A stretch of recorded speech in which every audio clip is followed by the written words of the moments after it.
A autora do conto, Lígia Fagundes Telles. Helga. Ela era uma só. Não havia outra e, se quisesse compará-la com alguma coisa, seria com os tenros cogumelos dos bosques, ou com as manhãs de bicicleta nas estradas impecáveis, ou com as primeiras cerejas da primavera. Era única, apesar de ter uma só perna, aliás, bela como ela toda. Mas é cedo para falar não sobre sua beleza, que deve ser lembrada sem enfado quantas vezes for necessário, mas cedo para falar sobre a perna que vai exigir explicação. A perna envolve viagem, guerra. A perna vai tão além. Sem esclarecimento, tudo será apenas crueldade. É bom dizer logo quem eu sou. Paulo Silva, brasileiro. Mas fui alemão. Filho de alemã de Santa Catarina e desse Silva brasileiro que não cheguei a conhecer. Mãe alemã nascida no Vale de Itajaí, neta de proprietários em Vila Corinto, desde 1890, pude ver isso nos papéis, mas alemã mal vista porque se casou com o Silva, Paulo também, o que me faria Paulo Silva filho. Mas nada disso vigorou. Na escola eu já era o Paul, sem o Paul Kersten, e o destino amável de um Paul Kersten, ginasiano de Blumenau em 1935, eram férias, cursos de aperfeiçoamento, amizades e amores na Alemanha. De Hitler é bom lembrar. E não havia nada melhor, a começar pela viagem no Monte Pascoal, classe única com escalas na Bahia, Madeira, Lisboa e depois Hamburgo, até os verões intermináveis nas casas de juventude com excursões, piqueniques, bicicletas, cerejas e sexo em meio do cansaço feliz e a dose exata de melancolia. Junghaus era esse o nome dessas casas, e pensar nessa me faz pensar em fonte e musgo. As viagens seguintes, 3 ao todo, foram marcadas pelas aulas cheias de simplicidade e exaltação. E a minha particular importância por ser alemão e alemão estrangeiro.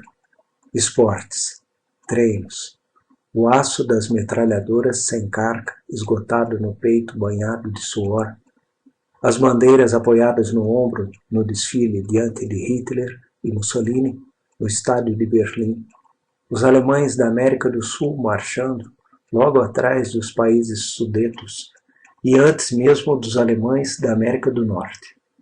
Amizade e amor. Foi lá que conheci, próximos e concretos. E o ódio também abstrato e longínquo aos judeus, aos comunistas e a outras coisas mais que eu já esqueci. Tudo aconteceu porque a terceira viagem foi no verão de 1939. Não vou contar minha guerra, Polônia, França, Grécia, Rússia. A beleza de Helga e a sua perna.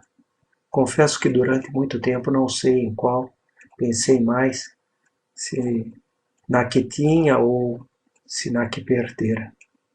Mas é cedo. Por enquanto é preciso dizer como foi possível acontecer o que aconteceu. O meu hitlerismo era jovem, leal, risonho e franco, e a guerra não entrava na jogada. Nela fiz mais ou menos tudo o que os outros fizeram e até menos do que vi ser feito em matéria de luta ou crime. De resto, eu e meus camaradas de armas éramos parecidos, menos numa coisa. Nunca consegui estabelecer um vínculo entre essa guerra e as férias na Junghaus, em meio dos piqueniques nas florestas e excursões pelas estradas marginais de Vertor. As aulas tão nítidas eram para isso.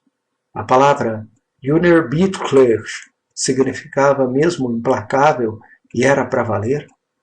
Só mais tarde, depois da guerra, descobri dentro de mim que aprendera a lição. Curioso é que hoje já não consigo lembrar qual a perna que Helga perdera, e se a direita ou se era a esquerda. E dizer que durante anos não houve dia nem hora que Helga não aparecesse no meu pensamento. Acha meu analista que os esquecimentos parciais são frequentemente formas sutis de autopunição. Não sei se isso é verdade, mas sei que agora que resolvi evocá-la, não posso impedir que, a todo instante, ela cruze estas linhas antes do momento exato em que devia comparecer. Quero confessar que não liguei muito quando soube que o Brasil entrara na guerra contra a Alemanha, mas devo dizer também que achei bom não ter combatido contra soldados brasileiros, que me faz pensar que nunca deixou de existir em mim alguma coisa do filho daquele Silva, que sempre imaginei moreno pálido, cara comprida e os olhos tristes. Assim que acabou a guerra, vendi meu capacete e meu punhal com a cruz suástica a um funcionário brasileiro que até hoje eu não sei o que estava fazendo em Düsseldorf. Fomos para uma cantina onde me pagou uma cerveja, e dele ouvi então coisas alarmantes, que a minha situação jurídica era nada mais, nada menos do que a de um traidor, quer dizer, uns 15 anos de cadeia, por aí. Era só voltar e a condenação viria na certa. Recebi a notícia na hora errada, porque naquela altura meu desejo maior era esquecer a guerra, encerrar as férias na Alemanha e tranquilamente voltar para Vila Corinto, casar por lá, cuidar do plantio, da criação e ajudar minha mãe, que devia estar velha. Helga ainda não aparecera na minha vida e o hitlerismo e a guerra ainda não tinham me marcado para sempre. Ainda não. Há um pormenor que me ocorre com tamanha insistência que fico às vezes pensando, e não descubro por que me lembro tanto das unhas do seu pé pintado com esmalte rosa.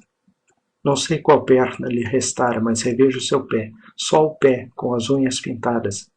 Não pintava as unhas das mãos, limpas, polidas, mas sem esmalte. Pintava-as do pé, economizando assim o esmalte que naquele tempo era raro como todo o resto, comida, roupa. Unhas de um tom de rosa delicado, ela gostava das cores tímidas. Não poder voltar para o Brasil decidiu minha sorte de continuar Paul Kersten o tempo necessário para enriquecer e nunca mais ter paz. Não por ter enriquecido, como veremos, estou chegando lá. O caso é que eu não fui prisioneiro de guerra, nem propriamente desertor. No momento de confusão, a guerra se afastou de onde me encontrava, não voltou mais e depois acabou. Já contei que vendi meu capacete e meu punhal.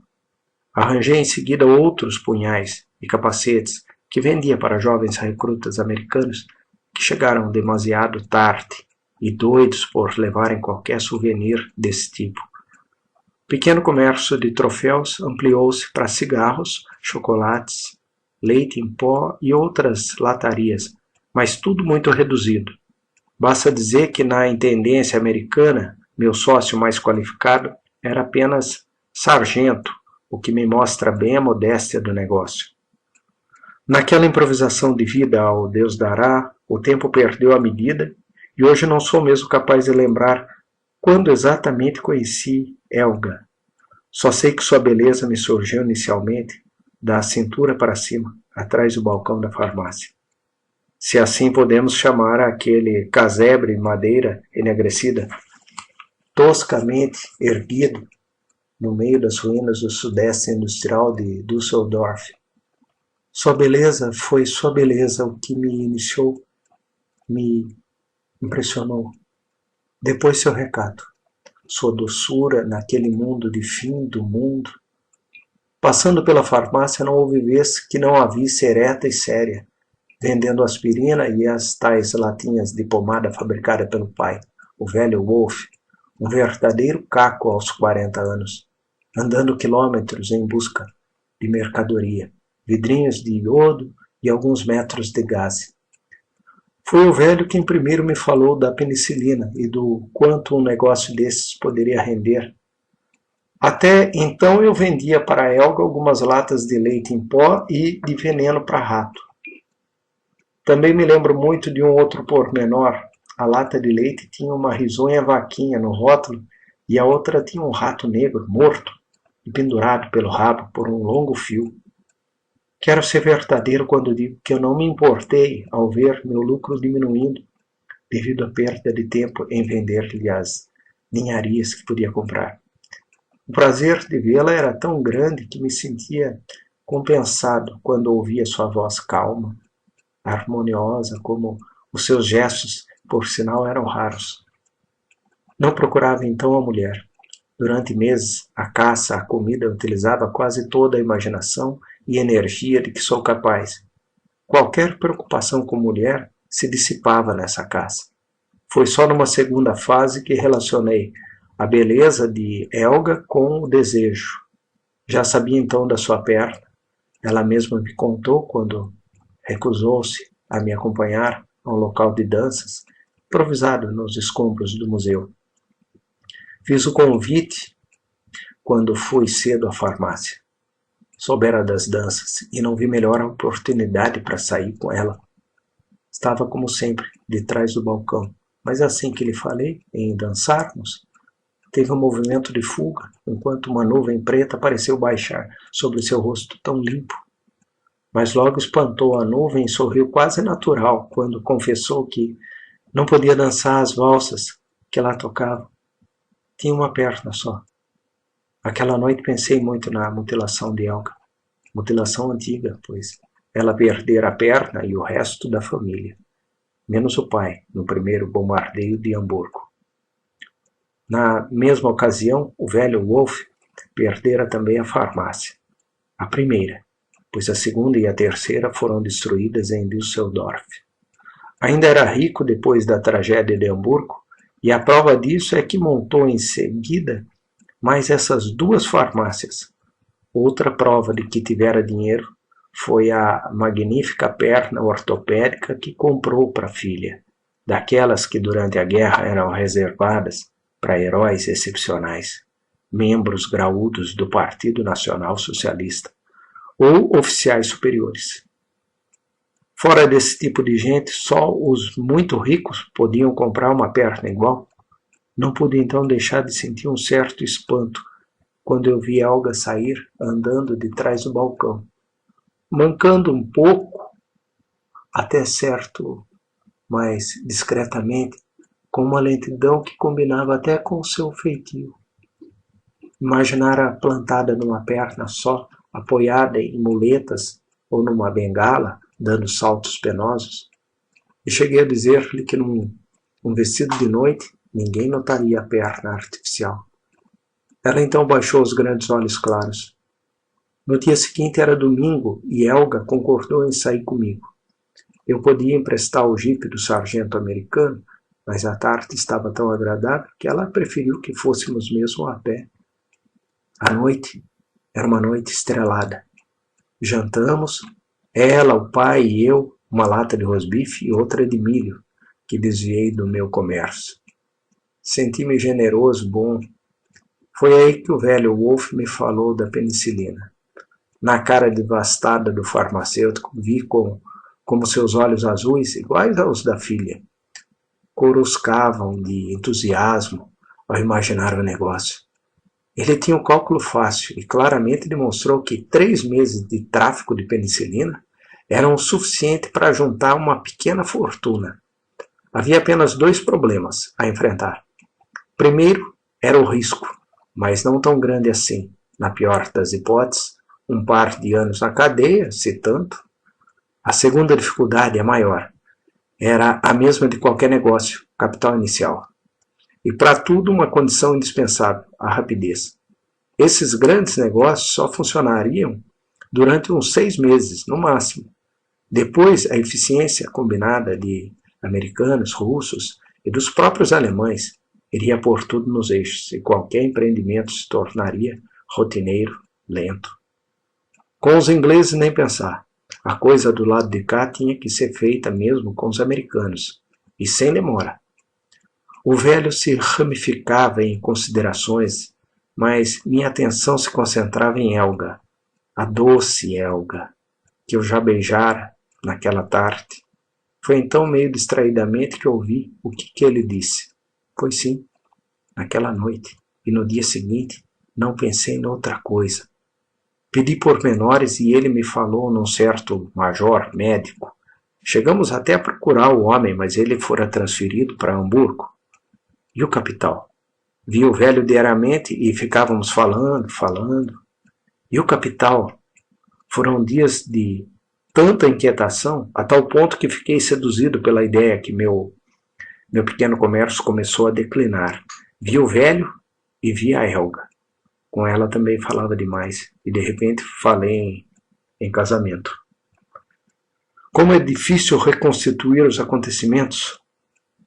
Lembrar o ano em que tudo aconteceu já exige esforço. Distribuir os fatos pelos meses, não consigo. Mas ordenar os sentimentos é para mim totalmente impossível. Revivo o tempo da contemplação de sua beleza e depois os instantes de fundo desejo e lembro muito do casamento. Quanto ao amor por Helga, afirma o analista, que não passa de um recurso autopunitivo que resolvi imaginar. O fato é que eu me casei e na própria madrugada de núpcias fugi para Hamburgo, levando a perna ortopédica que em seguida vendi. De posse do capital inicial, não foi difícil encontrar o tal major e no tempo previsto pelo velho Wolff, 6 meses, mais ou menos, fiz fortuna. Daí por diante não foi mais possível dizer que as férias nazistas na Alemanha foram episódios fortuitos na vida de um jovem de Vila Corinto. Paul Kerstensen cometeu seu crime de guerra, pessoal e por conta própria, mas fora do lugar e com a pessoa errada. O ato de raça de senhor alemão, aprendido nas aulas floridas dos cursos de 1936, foi praticado em plena paz por um pobre rapaz brasileiro contra uma pobre moça alemã. Engano ainda pensar que o fim de Paul Kersten foi uma solução. Alguns anos mais tarde, Paulo Silva Filho voltou para o Brasil, anistiado e rico, mas voltou um homem de pouca fé e imaginação amortecida. A única maneira que encontrou de espiar o crime do jovem Paul foi tornar-se um cidadão exemplar. Hoje o analista explica que simplesmente procuro e encontro na insipidez da virtude a punição de Paul Kersten e de seus camaradas.